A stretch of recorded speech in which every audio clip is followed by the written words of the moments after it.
Hi guys, it's Tim from FNGO, the channel that brings you all the insights from the world of crypto, sport and lifestyle. And I'm here today with a special guest, not only someone who's working with me, but also a good friend of mine, Erhan.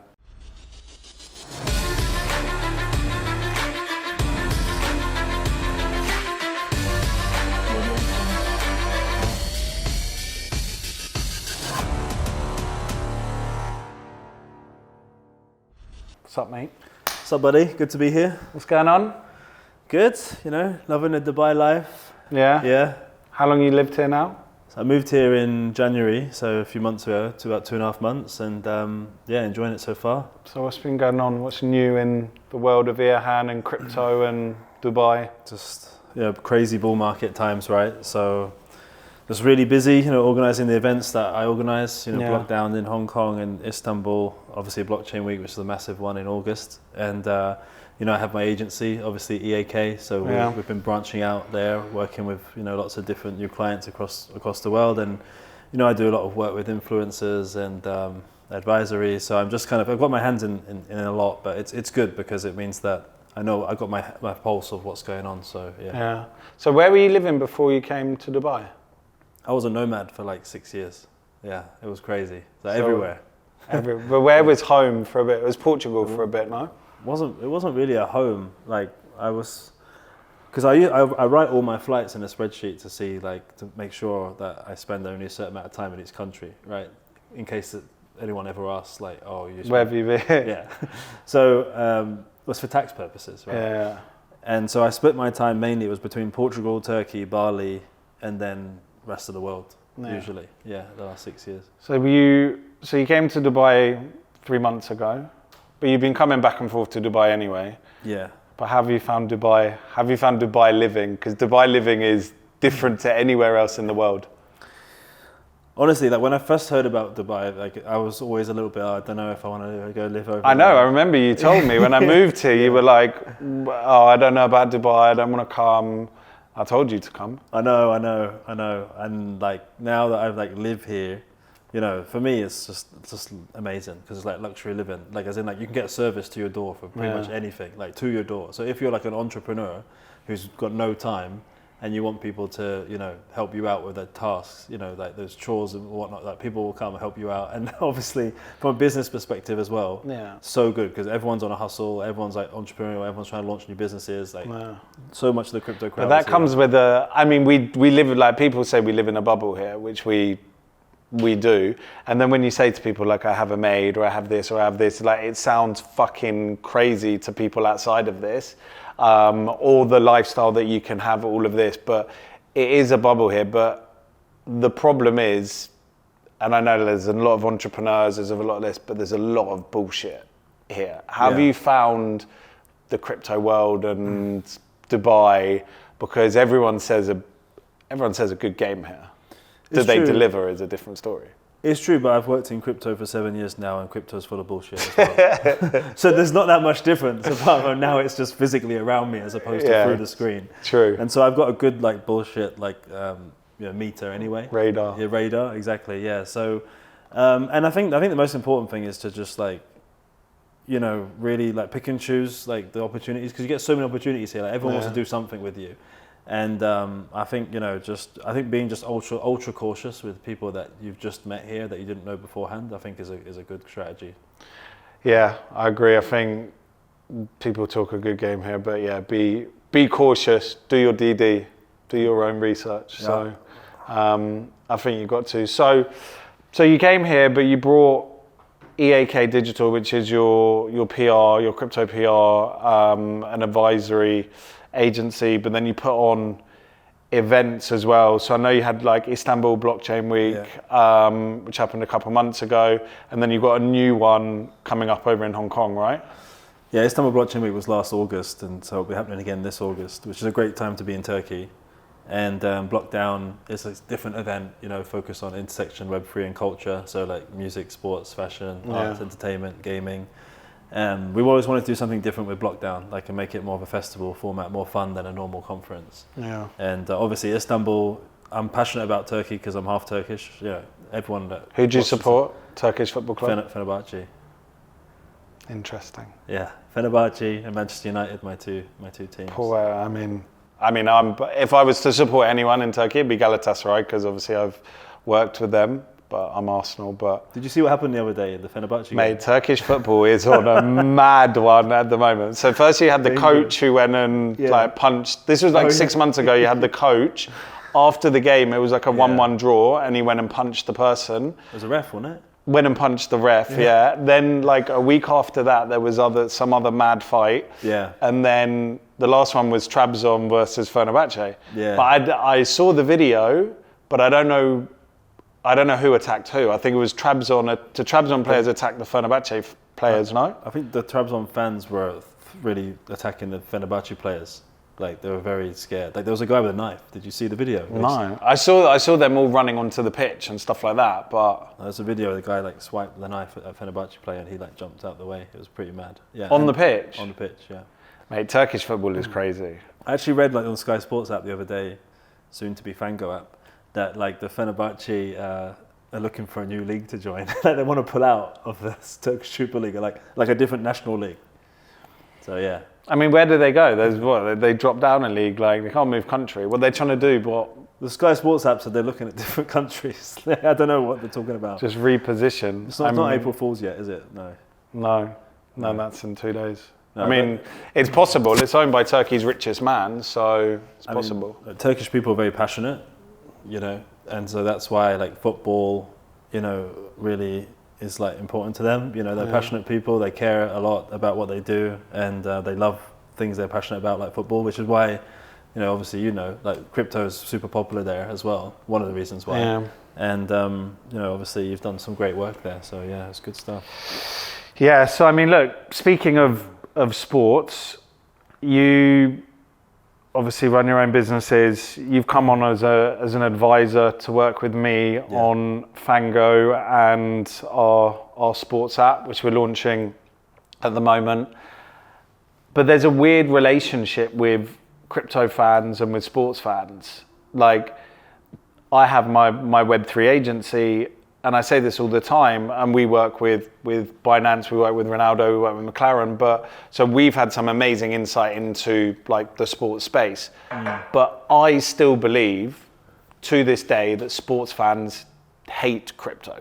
And I say hate in, like, a strong word, because I believe that they do.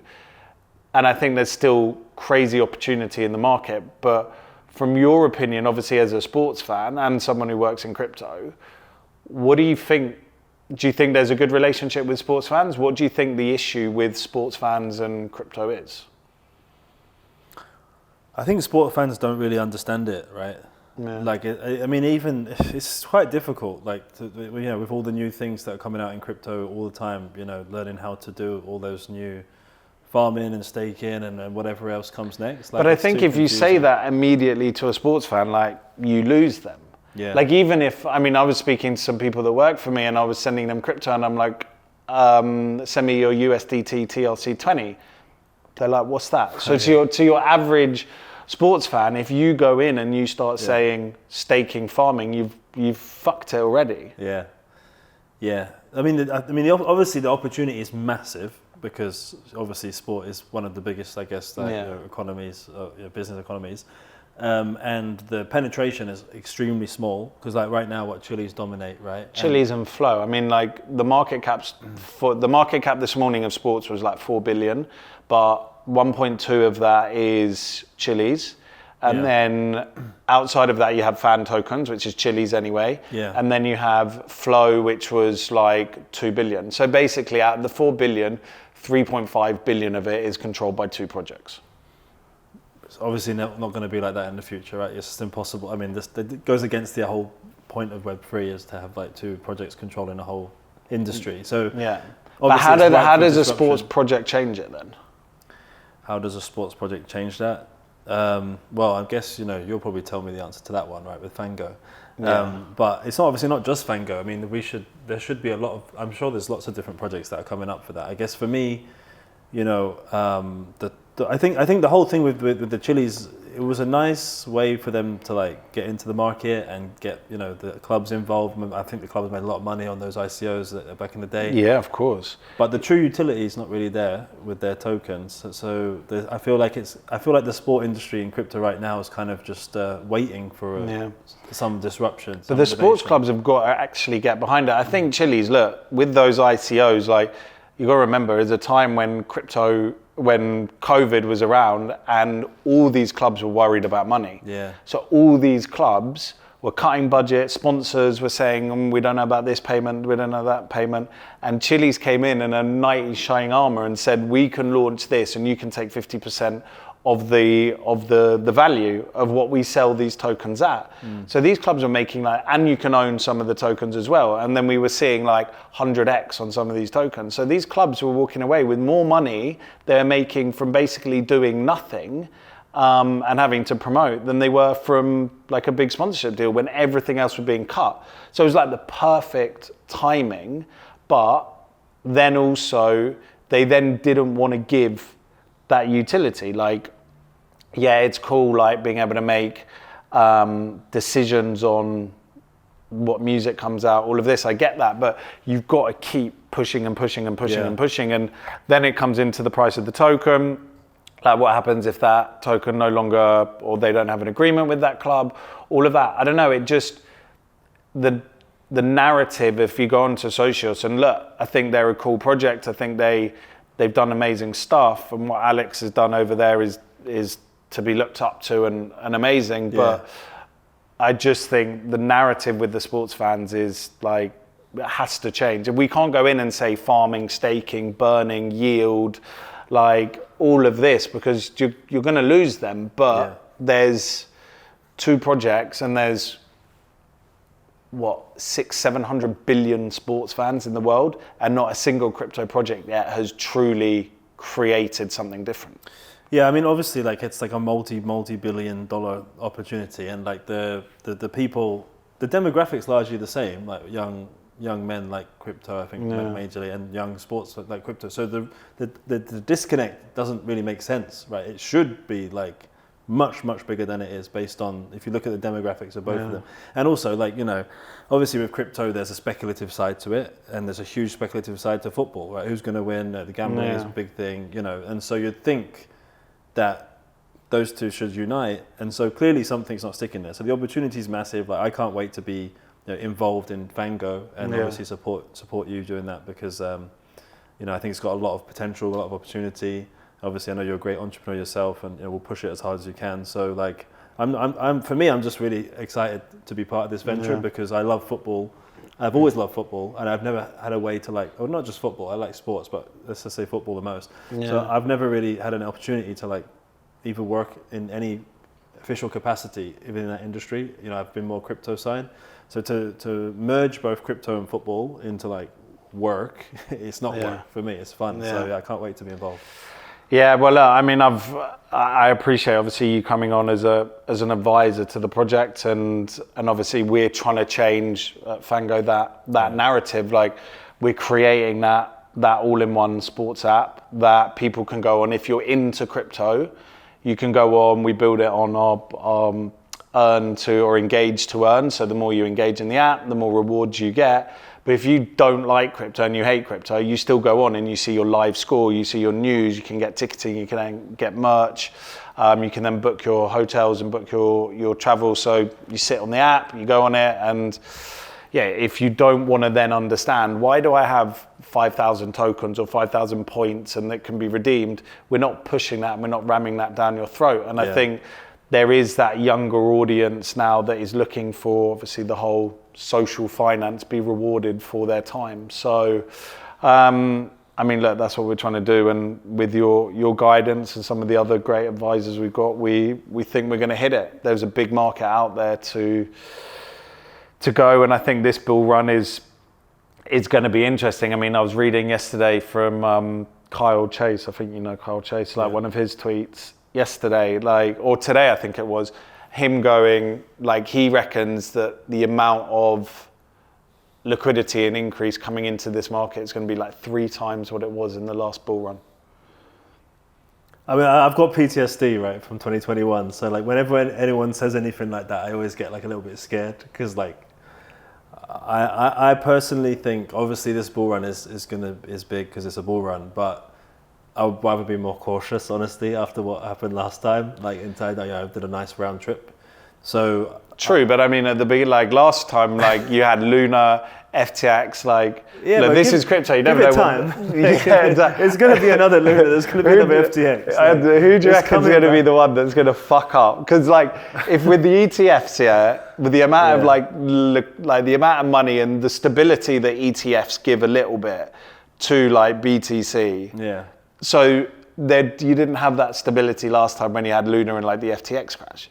So who's the one who's going to fuck up? What if Tether blows up? You know, that's been waiting for a long time. The Tether FUD, yeah. The Tether FUD. I mean, or USDC, or well, I mean, yeah, if Tether fucking depegged. Yeah, and you know all the, there's I think, the KuCoin directors got arrested yesterday in China. Like there's 2 CEOs there, and people couldn't withdraw, and so there's always a bit shaky, especially like obviously exchanges are holding a large amounts of like people's staked assets. So if any of those wobble or go under, and as we saw before, it's a domino effect, right? With 3 arrows, it was just a domino. So it's all about leverage, right? The leverage was what messed up the market last time. Like, because everyone was over leveraged, including me. And so this time round, I'm not using every leverage. Like, don't use leverage, but people will, because as that greed meter gets more greedy, everyone starts leveraging again. Like I've seen those platforms again coming back that lend against your crypto, and here we go again. Then put it into DeFi and then earn yield, and then it's like 3 or 4 different. Yeah, mate. Cycles, what do you think about crypto? Doesn't care. No. Yeah, I think. Mate, I saw another person going, I made a trade, and he just did a quick video today, and then he put like 50x and 45x, and he was trading Avalanche and he was trading Sol, and he's like one of the influencers, and I'm thinking this is just a bad way. Like, oh, you mean he was leverage trading? He was he showed I've put a trade on, and this is for my audience, and I put 6K on, and now I'm up like $50,000 and whatever. And it's like, but then he just scans the video quickly, and then I paused it, and it's 50x and 45x on these 2 trades. I'm like, that's not a good message to be putting out to the people. Yeah, no, it's not. And also, they don't show you their losses. Like they only show you your wins, just like everything in Instagram, social media. So, those large KOLs that are like posting that all the time, like there's